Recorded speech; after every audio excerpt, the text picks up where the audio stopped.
Habang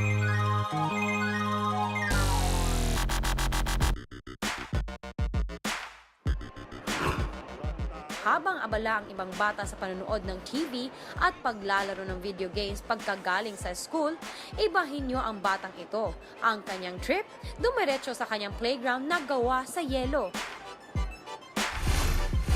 Siya si Diane Gabriel Panlilio, ang batang unti-unti nang gumagawa ng pangalan sa mundo ng ice figure skating.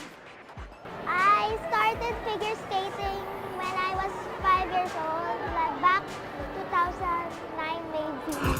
Nung una ay pampalipas oras lang daw ang ice skating para kay Gabby. Pero di naglaon, nagsimula na siyang lumaban sa iba't ibang competition. I started competing my first competition when I was like 5, yeah. And it was my first and I got first and I was so happy. And now I kept on competing and winning some medals. Ngayong taon, muli siyang nagwagi ng 2 ginto at 1 pilak na medalya sa kanyang kauna-unahang ISI World Figure Skating Championships na ginanap sa Anaheim, USA. Nasungkit niya naman ang ikatlong pwesto sa 2013 Asian Junior Figure Skating Championships sa Hong Kong.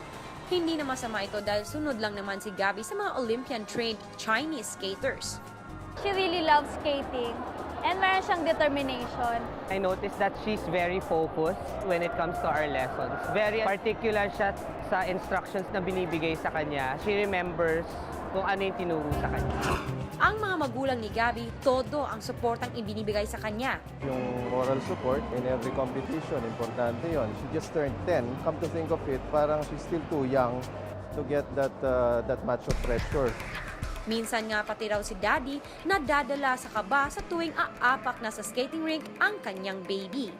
This thing I cannot really explain, no? But siguro because of my nervousness na rin whenever she's competing. Whenever I take pictures of others, no, during the competition, it always comes out really good.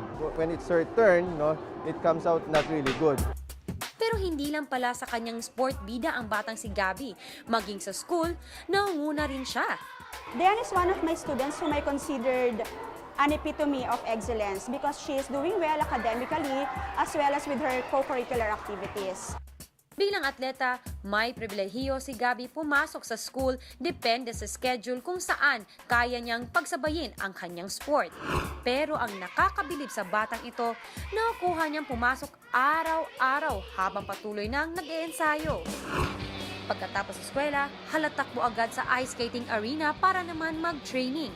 I go here almost every day except for Wednesday and Sunday. Hindi nakapagtataka kung bakit ganun na lang ang pagsisikap ni Gabby ituloy ang kanyang pag-aaral, pati na rin ang sport na mahal niya. I was an academic award in school. I want to maintain my grades higher. I'm dreaming to be competing in the Olympics someday.